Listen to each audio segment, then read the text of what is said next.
in the Oscars ballot for major awards was all white. Rebecca Sun's work could not be more crucial.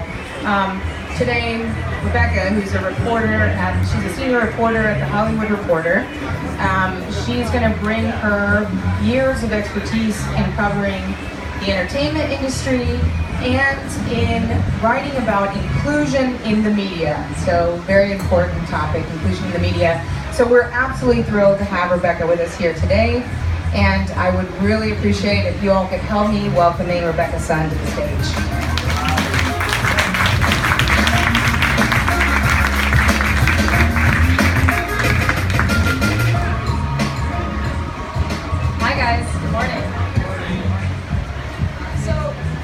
The first session of the day, I wanted to sort of jog our brains a little bit with a really simple thought exercise. I want you to think about all of the movies, the big Hollywood movies that came out in the past year. How many main characters can we think of who were Asian? Okay, I've thought about this for a long time since I came up with the game, and the closest I could come up with was John Cho in Star Trek, and Sulu's not even the captain of the Enterprise, right? So, now, what if I told you that this exercise would have been a lot easier if Hollywood hadn't taken characters who were supposed to be Asian and whitewashed them? For example, in the romantic comedy Aloha, Bradley Cooper falls in love with a quirky and charming fighter pilot who's part Chinese, part Hawaiian, 100% played by Emma Stone, right?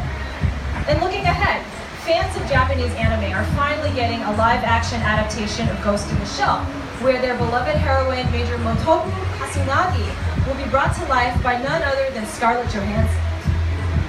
But that's because Scarlett Johansson is on the A-list, and you have to be a huge celebrity already before Hollywood will trust you with a big-budget blockbuster, right? I mean, it's not like Marvel has ever taken a random hunk from Australia and turned him into a Norse god, right? Or it's not like Steven Spielberg chose the next star of Jurassic World from like Parks and Rec or whatever. And to be fair, all of these white superheroes named Chris are hugely talented and handsome and charming. And most big stars do have to work their way up the ladder. So let's look at supporting roles instead.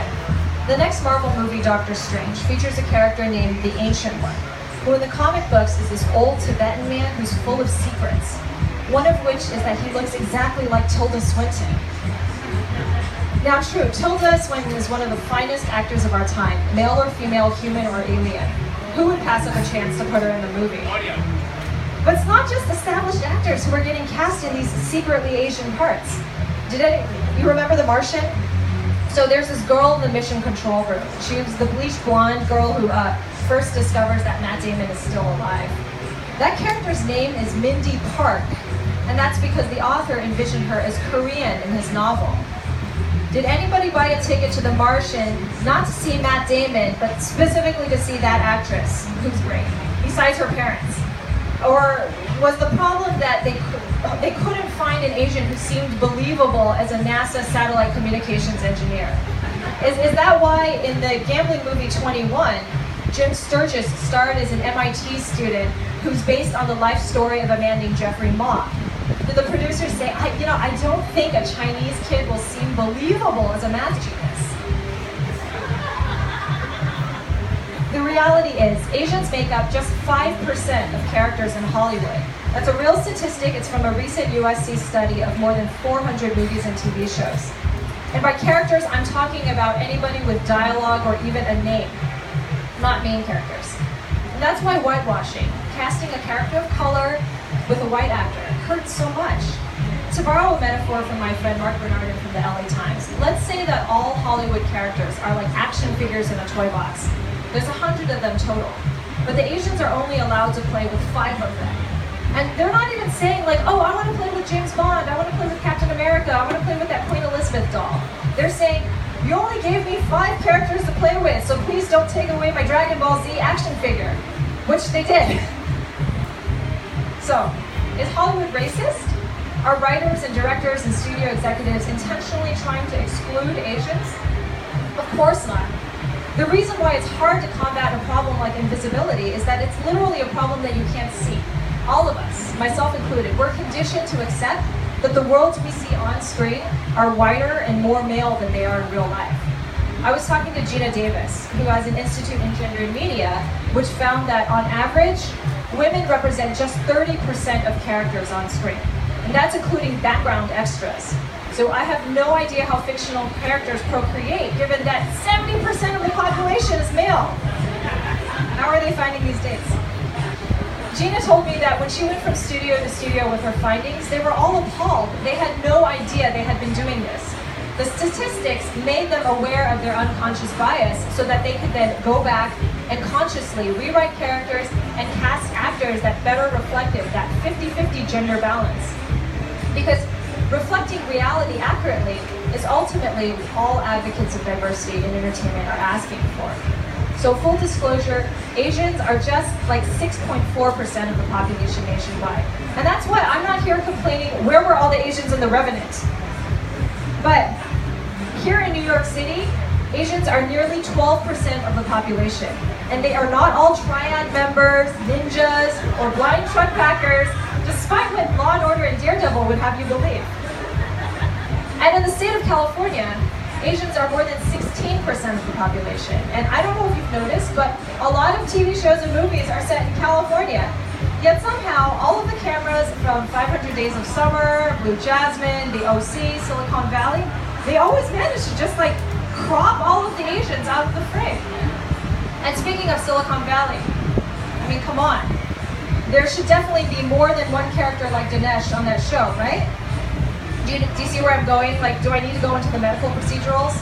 Because Grey's Anatomy is set in Seattle, which in real life, Asians are the second biggest racial demographic in Seattle. The hospital staff on that show has a catastrophically high fatality rate, but you know what it doesn't have? More than one Asian doctor. And she left 3 seasons ago. It's true. So whenever I write about this issue, I'm always hit with like the same rebuttals. They just cast the best person for the part.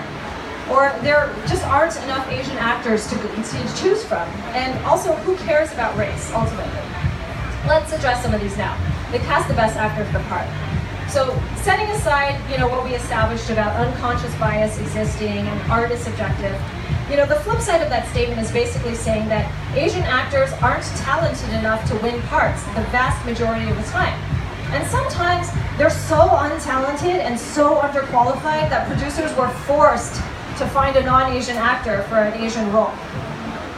I mean, are we saying that Asians are just genetically, inherently inferior when it comes to the art of creative expression? If that statement doesn't immediately strike you as absurd, I highly suggest you check out a Wong Kar-wai film. So maybe it's nurture. As our keynote speaker today, Malcolm Gladwell, has famously described, it takes 10,000 hours of deliberate practice to master a skill. So when Asian characters are just 5% of Hollywood roles, that means Asian actors are getting roughly 5% of the on-set experience that helps the rest of the promising actors hone their craft. And it's not just that. Since there are fewer available parts that fit their type, they go on fewer auditions in the first place. So whatever field you're in, wouldn't you say that you were a lot better at your 10th job interview than your first? So yes, Allen Iverson, I'm talking about practice. Every missed casting opportunity deprives an Asian actor of his deliberate practice hours, which makes it harder for him to win a role over other working actors who have more practice time. It's just a vicious cycle.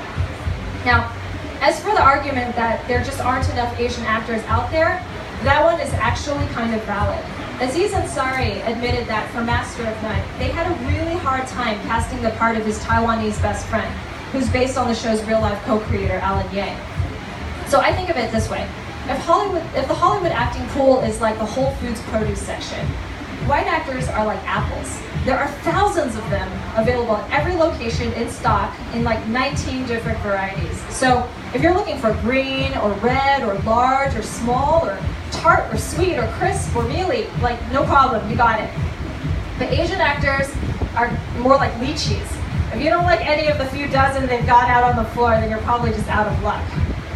So, that scarcity, it's partly explained by immigrant culture. So many Asian families in this country are still in their first or second generation. So low risk, high stability fields like science and medicine are more favored.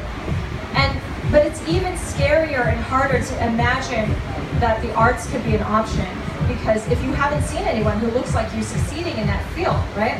So a kid like J.J. Abrams, he looked up to Steven Spielberg when he was growing up. He was like, I can do that. So he picked up a Super 8 camera and started shooting his own videos. How many more Latino kids or kids from the Bronx right now, you think, are putting pencils to the paper and connecting it to their brains? Because a Puerto Rican American hip hop head from the Heights is the most famous and successful and popular playwright in the world. How many more Asian parents finally let their kids enroll in basketball camp after their insanity? So in order to stock the pool with more Asian talent, you've got to encourage your kids to explore their gifts. And you have to create opportunities for them to try out fields where they're underrepresented, like entertainment or politics. Because ultimately, why does this matter? Who cares if a character is white or black or yellow or brown or purple or green? It's just a movie, it's just a TV show. But media does matter. Whether or not we realize it, the images we're exposed to affect our perception of the world. So what picture of society are we internalizing when Hollywood unconsciously yet continuously shows us hospitals with no Asian doctors, government agencies with no Asian staffers, workplaces with no Asian colleagues, neighborhoods with no Asian families, love stories with no Asian men in them? Did you know that according to an OkCupid study, Asian men are one of 2 groups that rank lowest in desirability among the users? How much of that do you think has to do with the pervasive emasculation of the Asian male in pop culture? From Long Duck Dong to William Hung to that character that's still on Two Broke Girls. It's not just about Asians though. Do you know what the other lowest ranking group is in that OkCupid study? It's black women.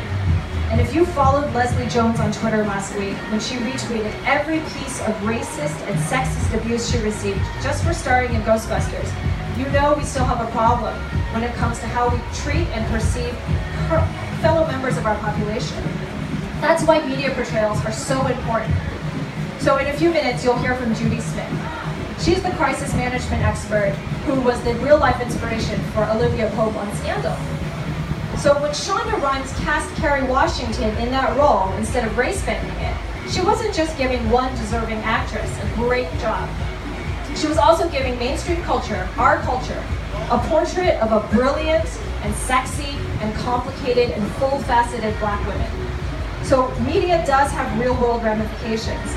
The more time we spend with stories populated by people from other cultures and backgrounds, the more their experiences, their very existence, become normalized in our eyes. For example, Fresh Off the Boat is allowing Americans all over the country to view the Asian American experience from a first-person perspective, to consider and understand, maybe for the first time, that Asian American is a version of all American. And that's why you should care. This summer, we've seen escalating examples of the tragic consequences of allowing stereotypes to persist. And some of these archetypes have deadlier ramifications than others, but whatever they are, thug, terrorist, spy, fetish, eunuch, or simply totally invisible, all of these are dehumanizing. And we should expect more from ourselves and from our shared vision of, as the Aussie Fusion Fest theme states, where our world can and should be heading. Thank you so much.